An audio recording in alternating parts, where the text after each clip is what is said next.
This episode is in partnership with Authority Magazine. Authority Magazine, a Medium publication, is devoted to sharing in-depth and interesting interviews featuring people who are authorities in business, pop culture, wellness, social impact, and tech.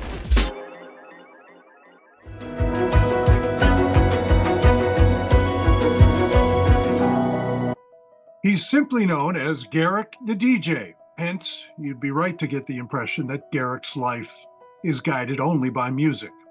But Garrick Estick has had to overcome many personal challenges that include being in a wheelchair.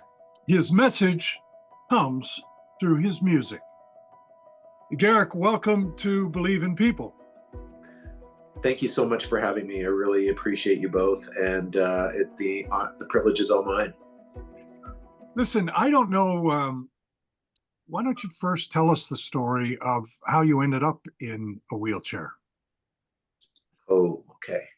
How long do we have? Not too long. So I'll try and cut it into.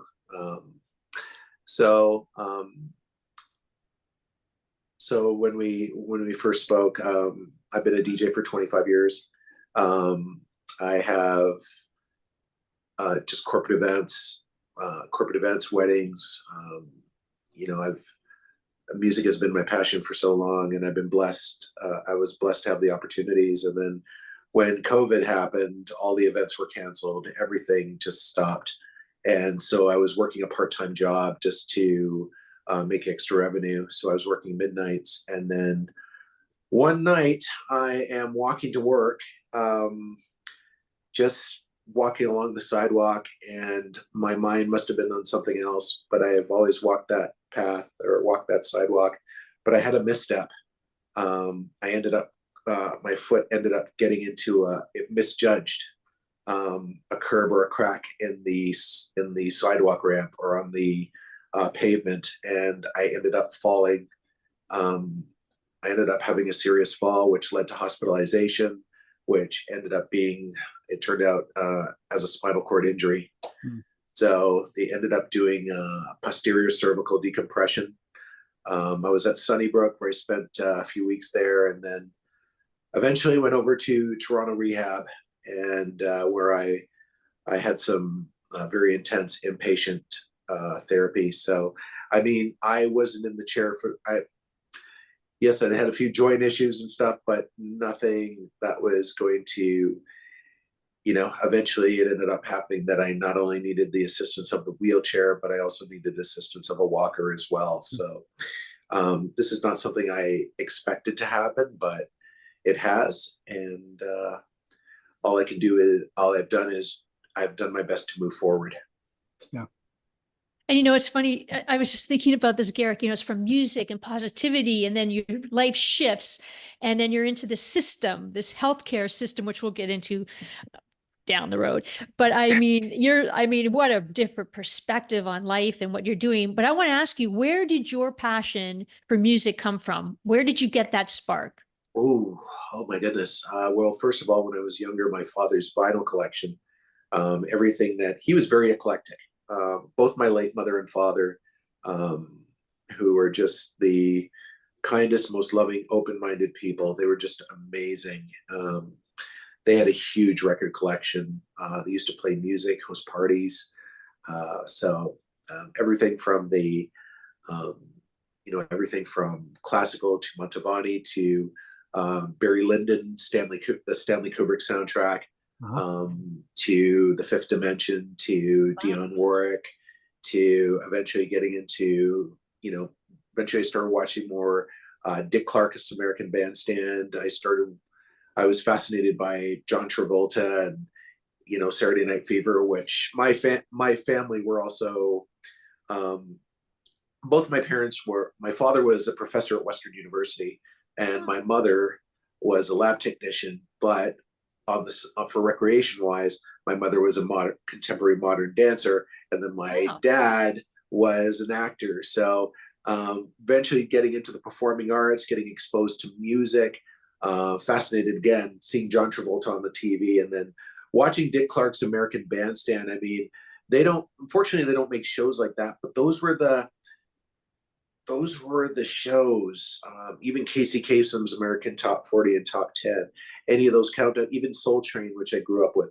Those Yep. were the shows. Not only did you get to watch those amazing dance moves, but you get to listen to the music. And those were those were the shows that really encouraged you. We didn't have downloading again. If you wanted it, you went out to the stores and you went and bought that. You couldn't wait to buy that vinyl or tape, and then come home in the evening and play the hell out of it. So that, my first album was "Thank God It's Friday" from the Casablanca label, which was Donna Summer's "Last Dance," "Love and Kisses," Patty Wow. Austin. So that was my first vinyl record on my 8th birthday, and since then I just got into it, and then I started getting into listening to the radio more, listening to ELO, listening to soul. So I'm very eclectic, and that is what has allowed me to be very eclectic, not only in my love of music, but sharing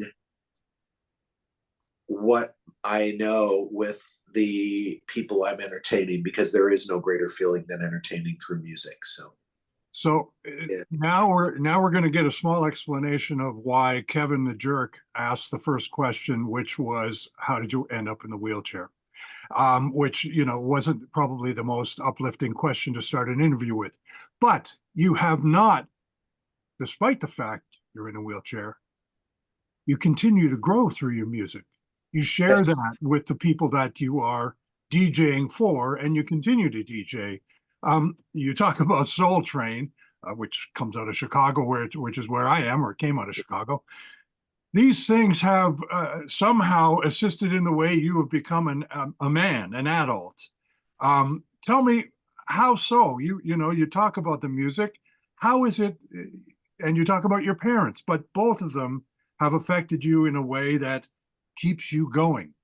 Mm-hmm. They were great inspirations. They were just the power they had, just the energy and positivity that they had. Same with the albums. Yeah, same thing. And remember, I was a dancer as well. So I mean, I was, even when I've had a couple of DJ gigs, I've had a couple of DJ gigs here and there, but still, I'm not one to stand.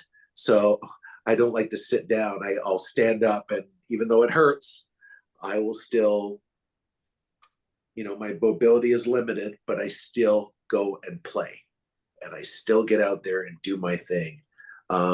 As far as like how I got into the chair,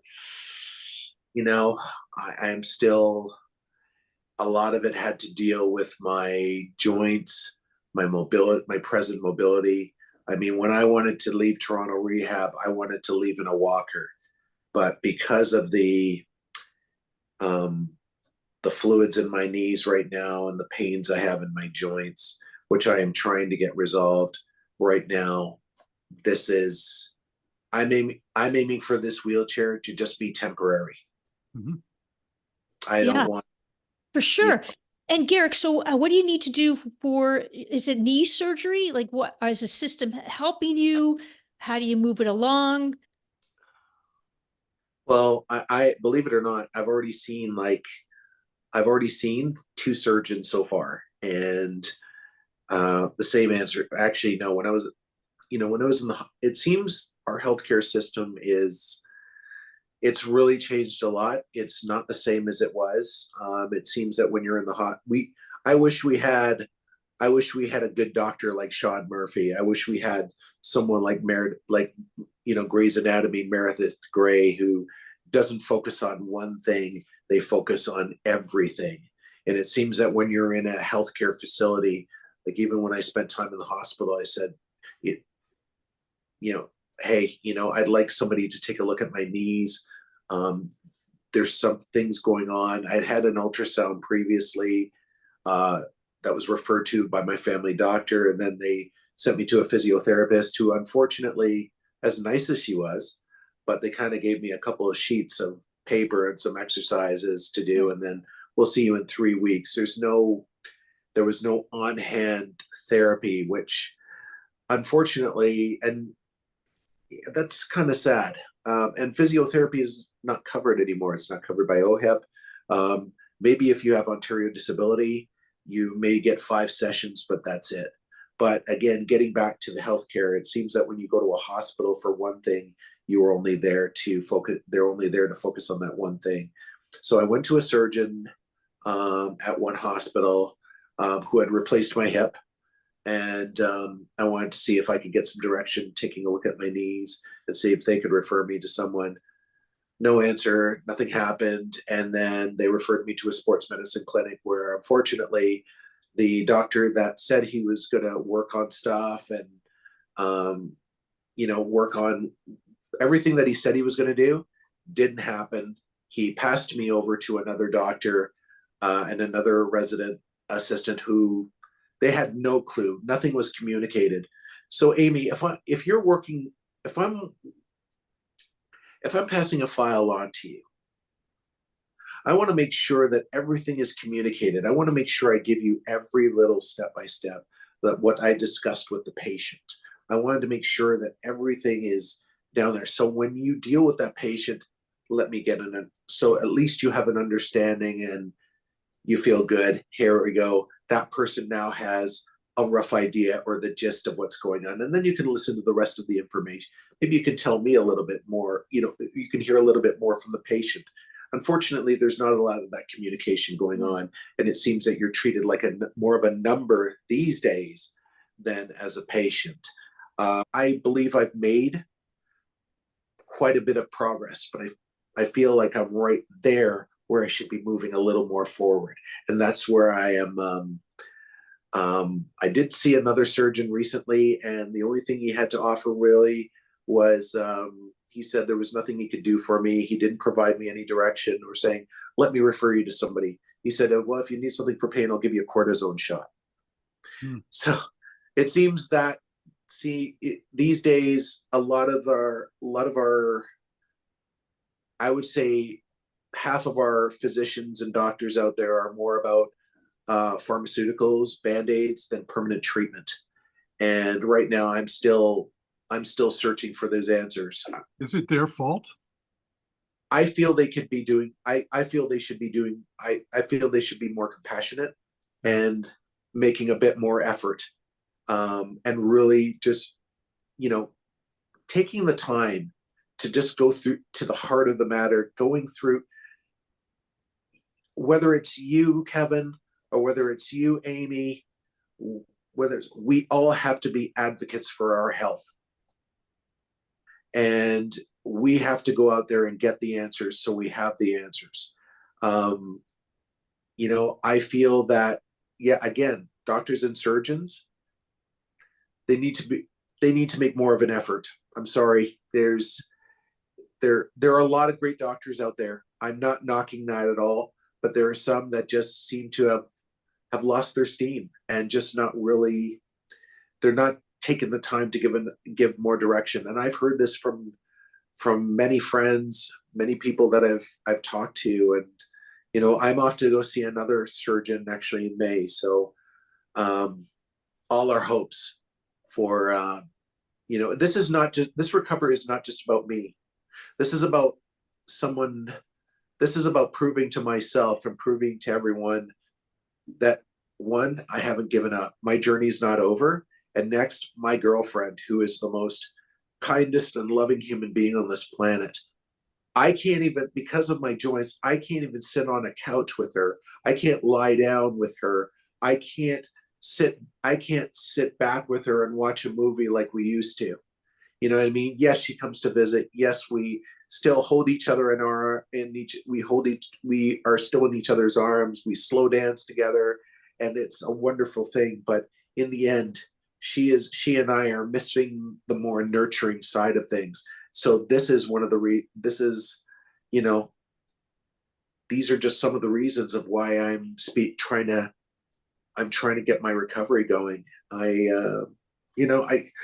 There's a lot, and I'm just our healthcare system again we need to do better. This is I'm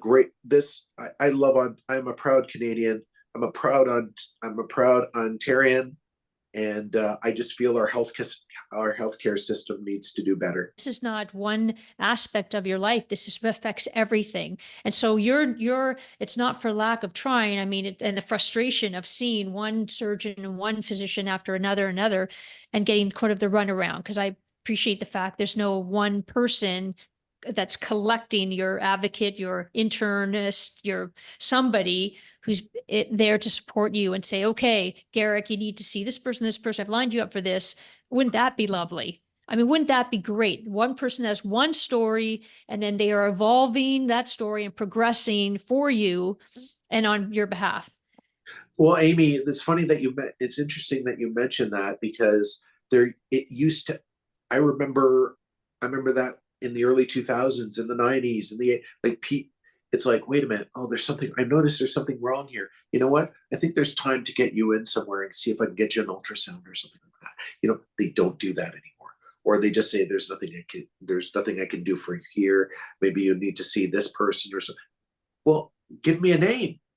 Maybe you have the resources, you have the contact.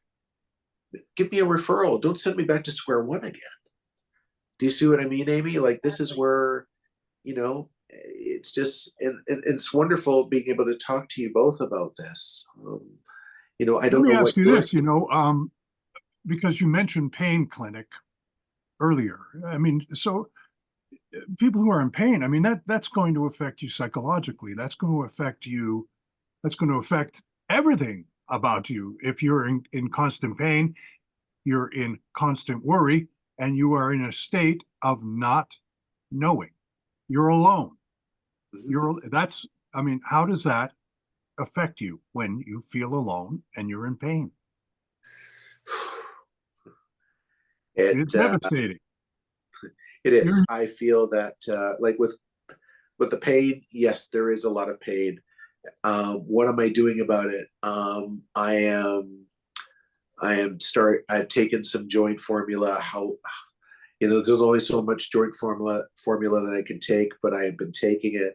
I've also been going to the community center. I just started getting on some pedal machines. When time permits, I do a little bit of swimming. I even saw they have some shallow steps set up. So I've already started walking up those. That's great, Garrick. Yeah, but I'm still walking in the hallways. I'm still, but there's still the resistance here with my arms that I need to get taken care of. When I was in the rehab, I found that as wonderful as the doctors were during my inpatient time, I found, during my time there was a lot of pharmaceuticals that were there. I mean, for some reason, somebody injected me with something that did speed up the process, but there wasn't enough physiotherapy afterwards. Right. So it's so back to square one. So right now it's like, this is my limited thing where I can move my arms. So these are all the things that I'm looking at right now, but I tune out my pain as much as I can. Yes, it hurts. Oh my God, are you kidding me? But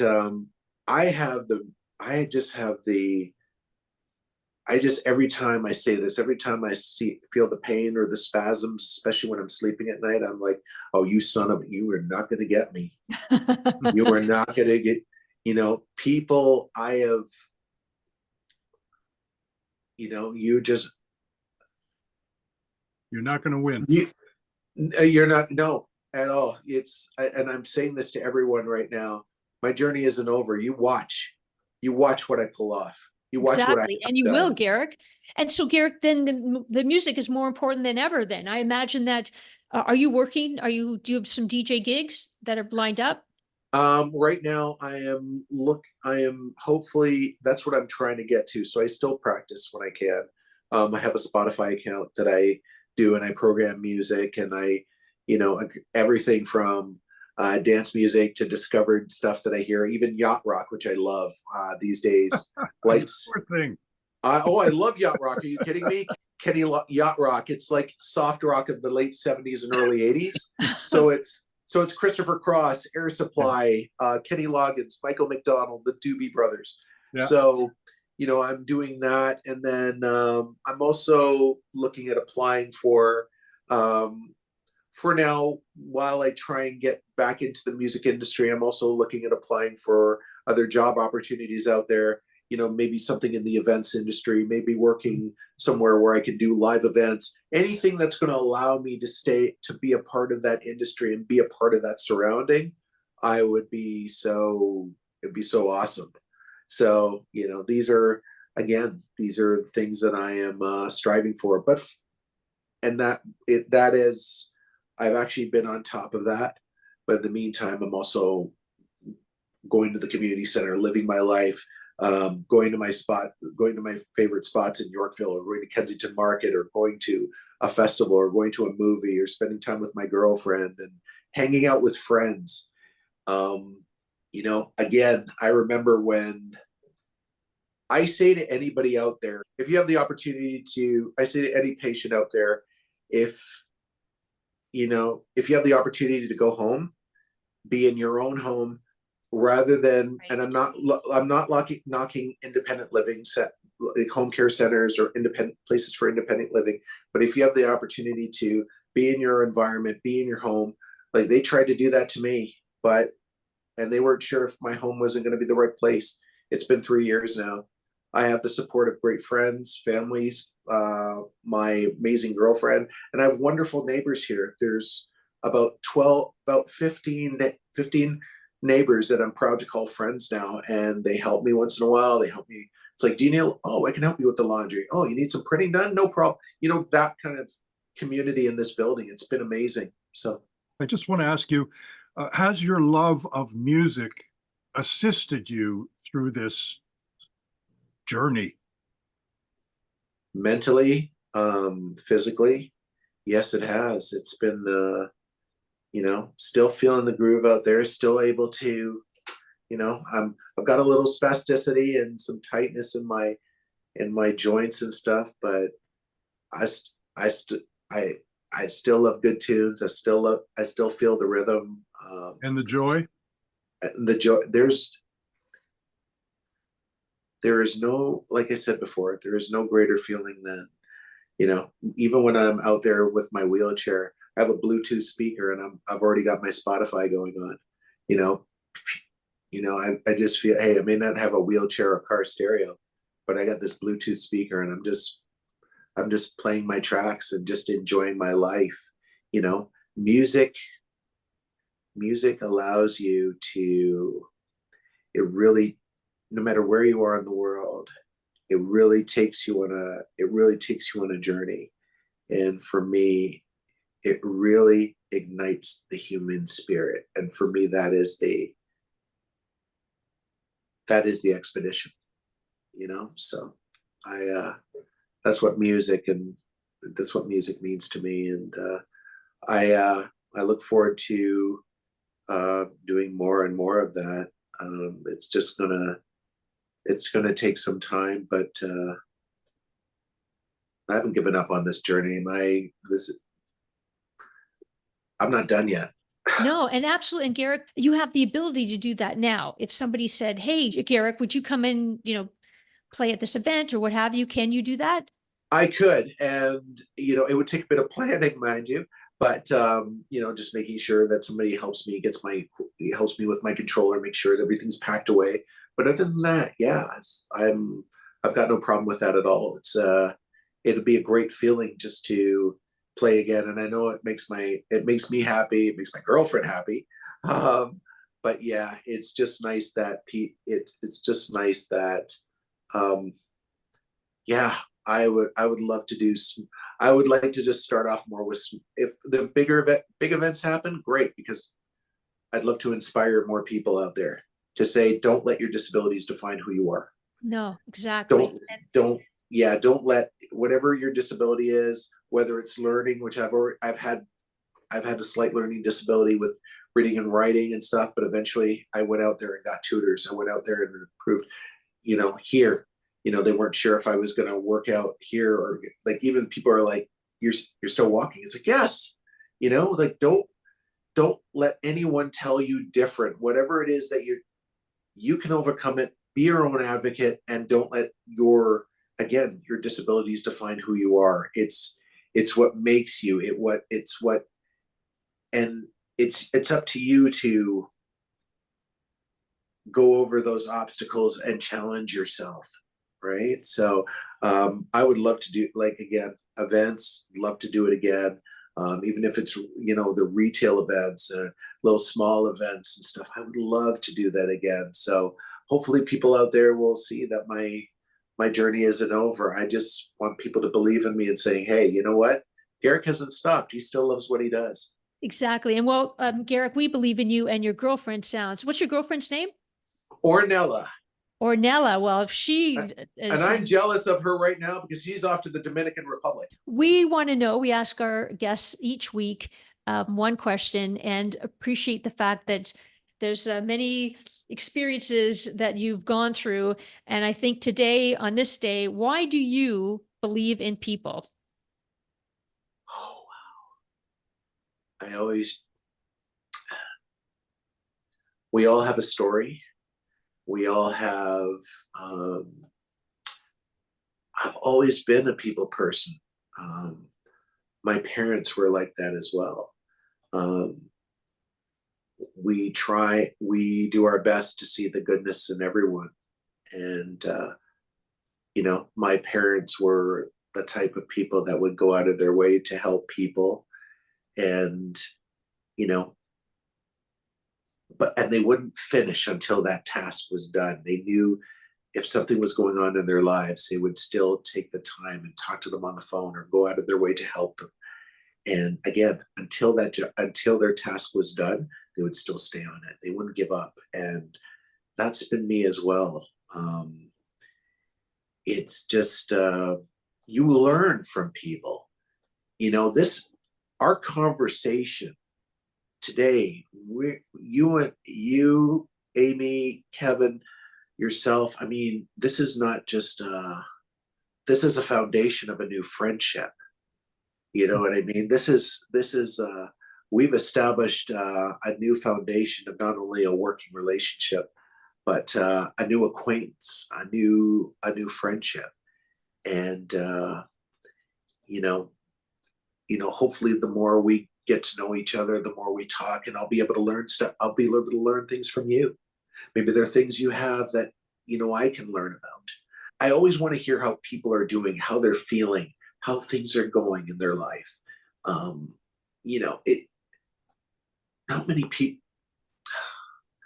people listen these days. And I'd like to think I'm that person. I'm one of those people who will, tell me your story.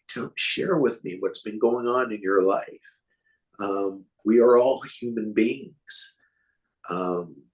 It's not just about me. It's about you. It's about Kevin. And, so it's,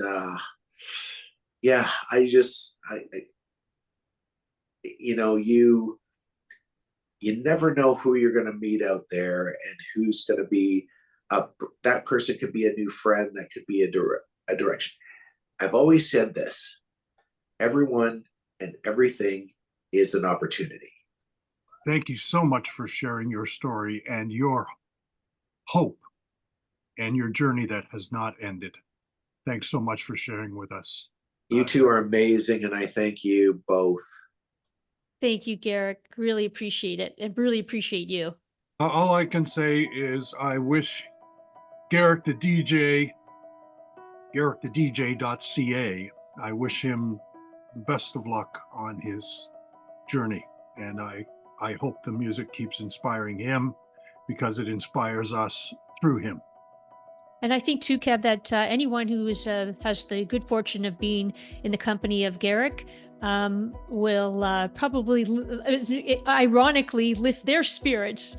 So, because he has such a positive energy, and we're really grateful that he came on today on Believe in People, because we gravitate towards those who have hope and are inspiring. And if you've enjoyed this episode, then we encourage you to subscribe to Believe in People. Thanks, everyone. Thank you. Thanks very much.